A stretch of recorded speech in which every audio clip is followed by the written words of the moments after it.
Pagpalang araw po, kaibigan. Ito po ang inyong kaibigan kay Jesus, Brother Manny Bautista. Minsan pa ang mabuting balita ng Diyos ay ating babasahin mula sa salita ng Diyos, Biblia. Yan. Kapag po meron tayong patutunayan sa aral patungkol sa Diyos, Biblia po ang ginagamit natin. Di tayo pwedeng gumamit ng hindi Biblia. Tandaan niyo po, ang Biblia po ang kinasulatan ng salita ng Panginoong Diyos. Kaya, lagi pong may Biblia para hindi po tayo mailigaw o maloko o sabi nga ng salitang kalye, maisahan o mabudol. Matiyak natin ng ating saligan, ng ating paniwala, kailangan magmumula sa Biblia. Na kung ano po yung nakasulat sa Biblia, kailangan tanggapin po natin yan. Hindi po natin pwedeng kontrahin. Amen po ba? Siyempre naman, amen. Pero bago tayo papalaot sa ating pag-aaral,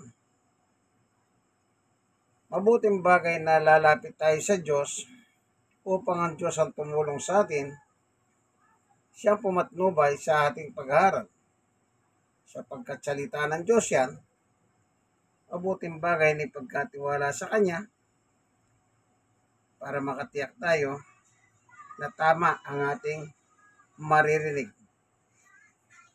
Panginoong Diyos sa aming Ama, minsan pa, samahan mo kami, samahan mo po ako sa aking pagbabasa, pagsishare, ng mabuting balita ayon sa salita ng Diyos, Biblia.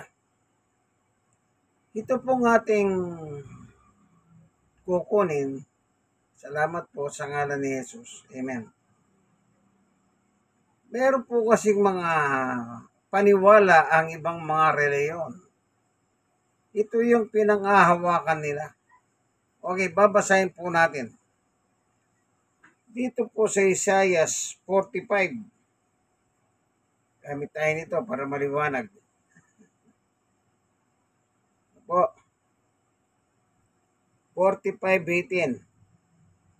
Kayo ang Panginoon ng Diyos. Kayo ang lumikha ng langit at ng mundo.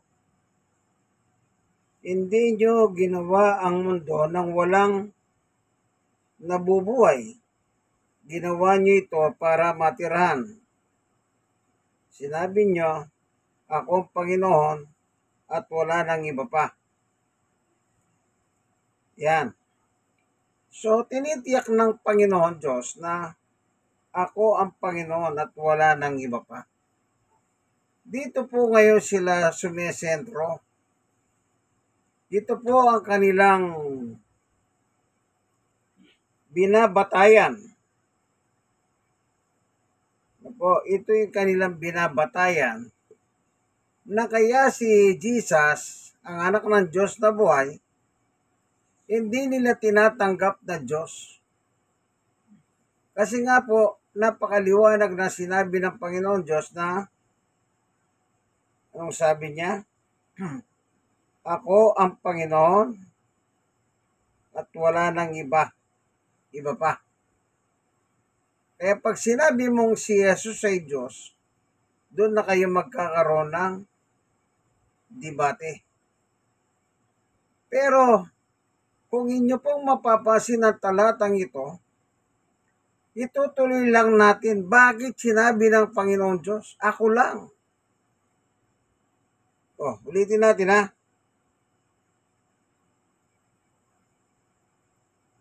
Ako ang Panginoon at wala nang iba pa. Ngayon, para matiyak natin bakit ganito ang sabi ng Panginoon Diyos. Sunod na talata. Babasahin lang natin yan. Sa 19, hindi ako nagsalita ng lihim. ng walang nakakahalam.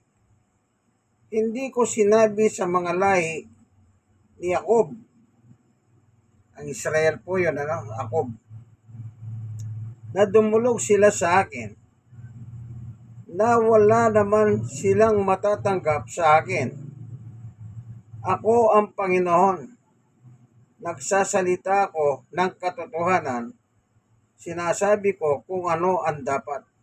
Inulit na naman po dito sa verse 19. Yung salitang, ako ang Panginoon. Nagsasalita ako ng katotohanan. Siyempre, Panginoon Diyos yan. Kaya totoo lang ang sinasabi niya.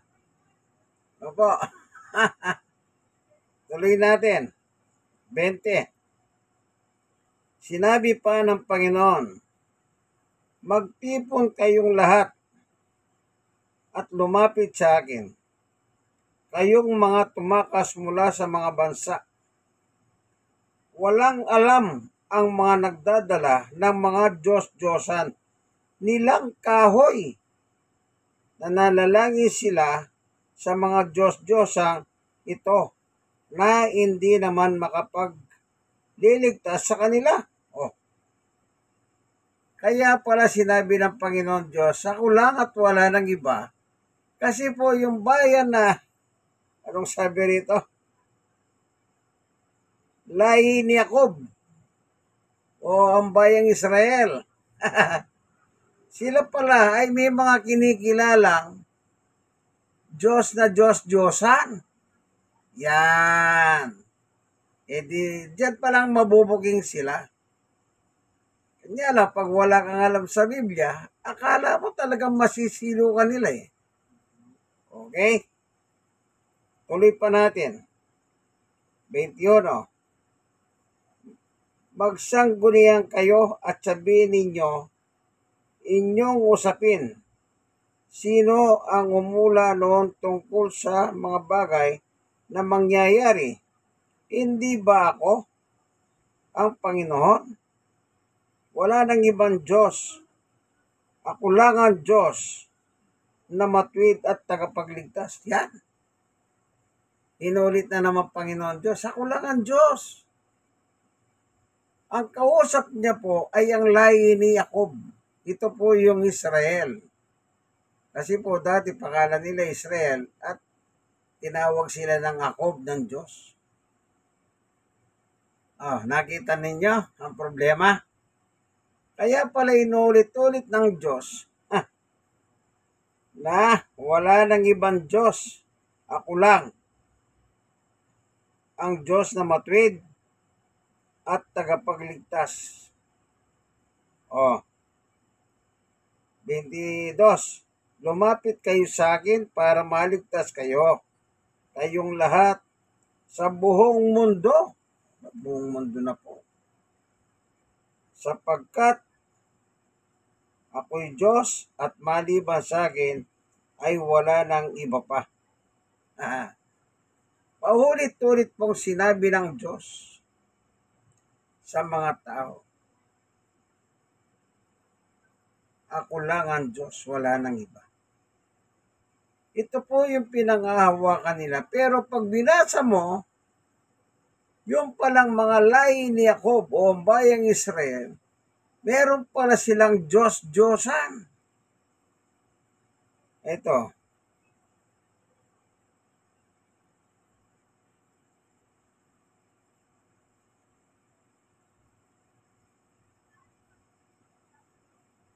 Sa verse 20, sinabi pa ng Panginoon, magtipon kayong lahat at lumapit sa akin, kayong mga tumakas mula sa mga bansa.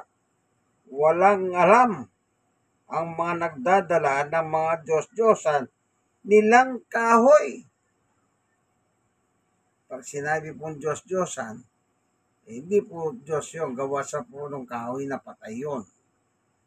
Kaya sabi niya rito, Diyos-Diyosan nilang kahoy. Sino ba lumikha ng kahoy? Yan Diyos. Yan kahoy ginagatong. Tingnan pa natin Ang sabi, nananalangin sila sa mga Diyos-Diyosang ito. Yung mga kahoy, rebulto, gawa sa kahoy, na hindi naman makapagliligtas sa kanila. Paano kayo liligtas nung Diyos-Diyosang kahoy? Yung Diyos-Diyosang kahoy na yon, mula po sa mga kahoy na yun, na mga patay na kahoy. Alam niyo ba yung mga gumagawa ng mga santo, kung tawagin nila, manlililok? Diyan sa Pampanga, diyan sa Laguna, hanggang galing nila. Yung iba po, nilalako, binibigay ng hulugan. Nung ako po, nakatira ako sa Makabebe, Pampanga, yung mga kapitbahay ko, mga kaeskwela, nung nakaraan po na nagkaroon po kami ng reunion doon. After 35 years, umuwi po ako ron. Umattend ako ng reunion. At nakita ko po yung isang kaeskwela ko. Ang negosyo nila, mga Diyos-Diyosan. Pero gawa naman sa Iskayola. At saka sa yung produkto ng China, fiberglass. Isipin nyo po, kasi mahal na po kasi yung kahoy.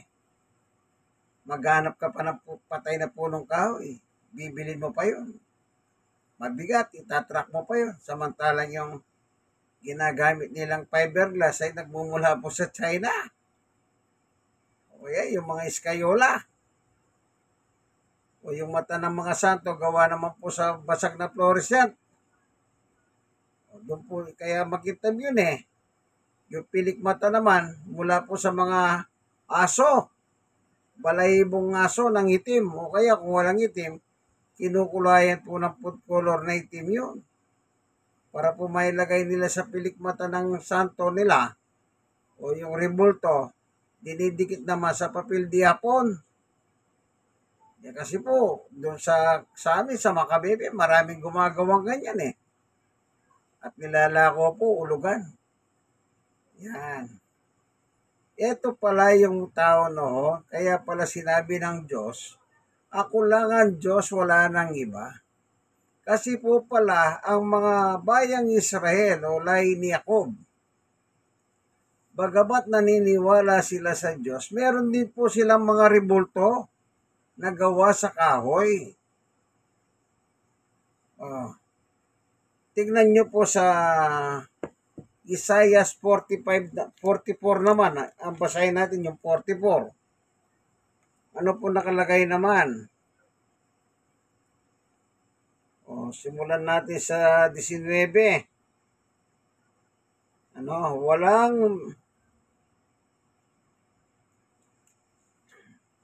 Isaiah 44:19.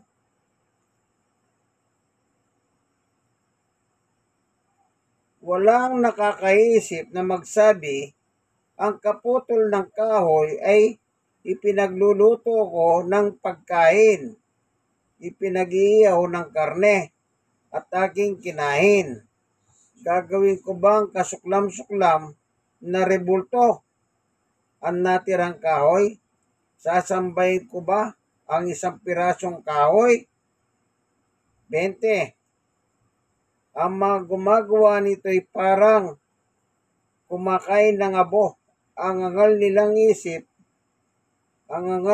isip, nagligaw sa kanya at hindi niya may liligtas ang kanyang sarili at hindi siya papayag ng rebultong nasa kanya ay hindi Diyos. Rebulto. Kita niyo po? Rebulto. Tingnan pa natin ano nakalagay dito.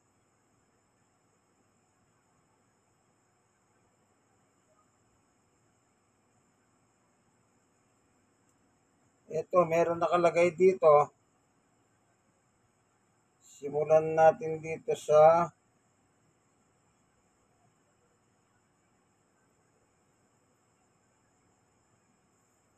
Gis. Isaiah 44:10. Ang ngalang taong gumagawa ng mga rebulto, hindi naman napapakinabangan. 11. Tandaan ninyo, ang lahat ng sumasamba sa mga rebulto ay mapapaya dahil ang mga yan ay gawa lang ng tao. Pag samasamahin mo man silang lahat at ipagtanggol nilang kanilang sarili, sama-sama silang matatakot at mapapaya. Kita niyo po, walang kwenta po yung mga rebultong gawa sa kahoy. Kaya sinabi ng Diyos, ako lang ang Diyos na kapagligtas at wala nang iba. Kasi nga po, naniniwala sila sa Diyos, naniniwala pa sila sa mga rebulto na gawa ng kahoy ang bayang Israel noon. 12. Ang panday kumukuha ng kapirasong bakal at isinasalang sa baga. Pagkatapos pupukpukin nito ng maso para magugis rebulto, nangiina siya sa gutom at halos mawalan ng malay dahil sa huwaw. 13. Ang karpintero naman sumusukat ng kaputol na kahoy. Ginuguhitan niya ito ng anyo ng taho. Pagkatapos uukit siya ng magandang larawan ng tao sa pamamagitan ng mga gamit para ilagay sa isang templo.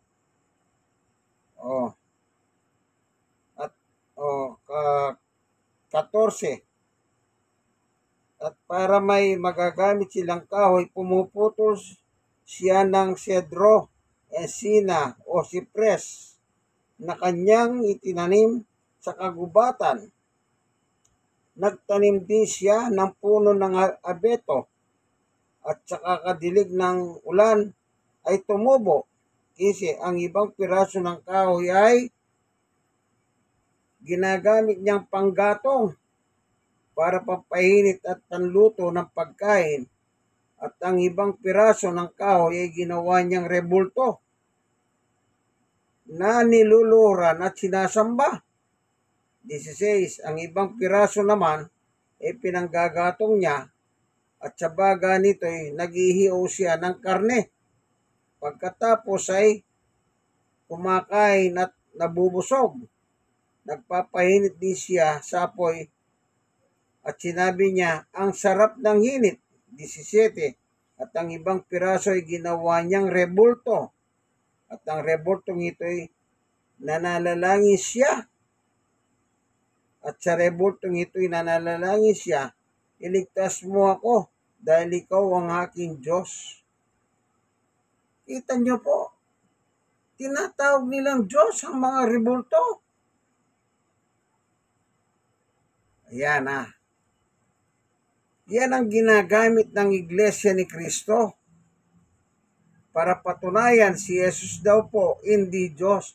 Yun ang i-quote niya kayo, yung Isaiah chapter 45. Pero hindi nila tinutuloy yung basa eh. Pag tinuloy mo yung basa, mabubuking sila. Ano po? Mabubuking sila. So, naniniwala sila sa Diyos. Na ang Diyos lang ang tagapagligtas. Hindi daw po Diyos si Jesus, kundi tao na gaya natin. Kasi pag sinabi mong si Jesus ay Diyos, ang susunod nila sasabihin, di dalawa na ang Diyos. Pilosopo pa eh. Kung naniniwala sila sa Diyos, eto po, meron tayong babasahin talata ng Biblia. Mismo po ang Diyos ang nagsabi patungkol sa kanyang anak na si Jesucristo.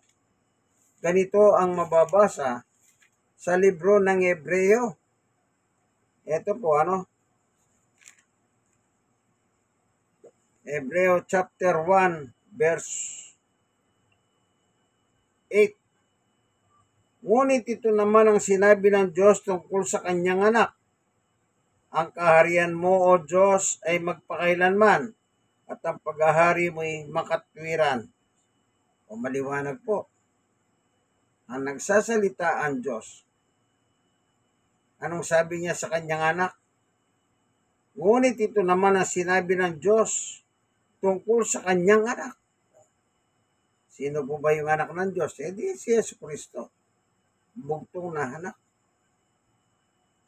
ang kaharian mo, O Diyos, ay magpakailanman at ang paghahari mo'y makatwiran. Anong tawag ng Diyos sa kanyang anak? Diyos.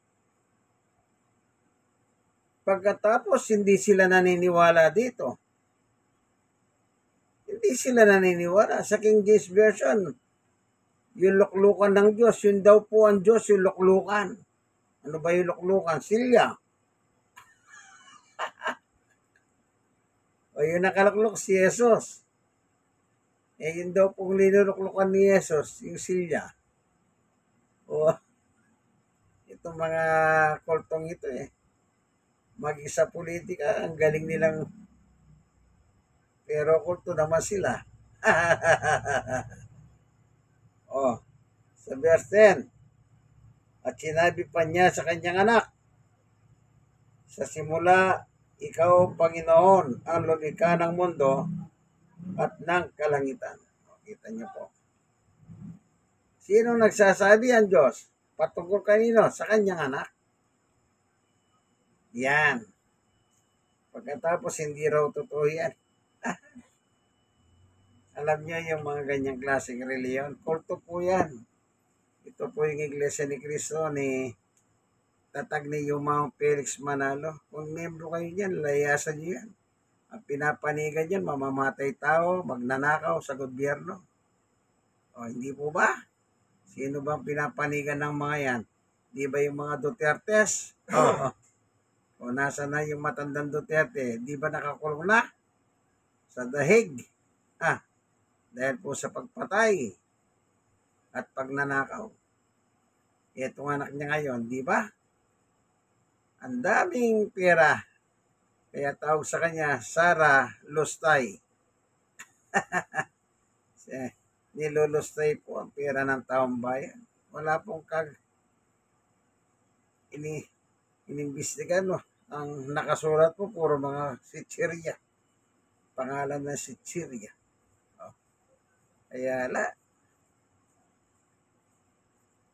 Kaya yung Iglesia ni Cristo, yan ang po nila si Duterte na nakakulong. Yung kaibigan naman ni Duterte, si Apollo Kibuloy, siya daw ang Kristo sa katawan Pilipino. Ayun, nakakulong din. Kaya magbarkada, pareho nakakulong. Kasi pareho silang walang nya. Ikukulong ba yun kung walang kasalanan? Kanya lang pinagkaiba, foreigner yung nagkulong kay Duterte. ICC.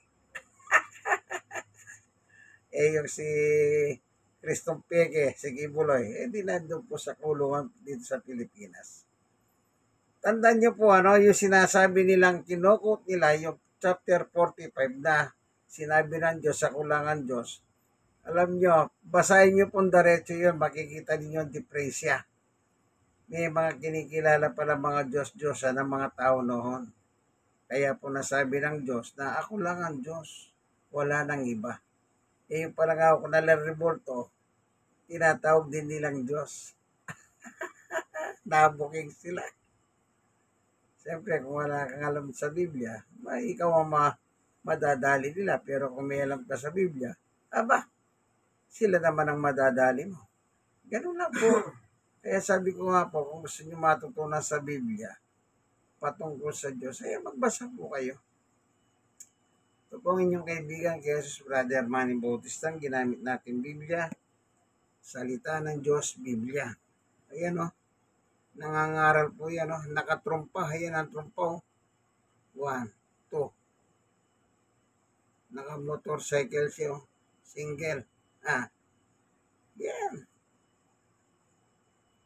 Salamat po, Panginoon Diyos, sa katotohanan na ibinahagi mo sa amin. Kaya pala nasabi mo noon sa bayang Israel o Jacob na ikaw lang ang Diyos na tagapagligtas. Kasi nga po, meron pala silang mga Diyos-Diyosan noon. Amen. Salamat po sa pagtutuwid mo sa amin, pagtuturo mo sa amin.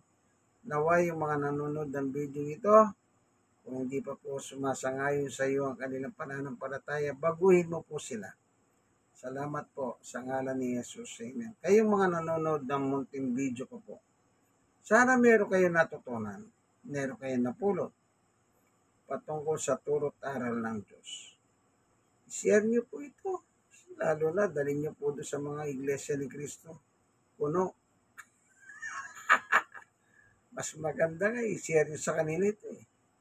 Para marinig nila yung aral ng Biblia. At saka yung kanilang mga paniwala patungkol sa mga politiko. Ano po? Aha. Like, share, at i-share po. Kayong mga nasishare, i-share niyo po sa iba.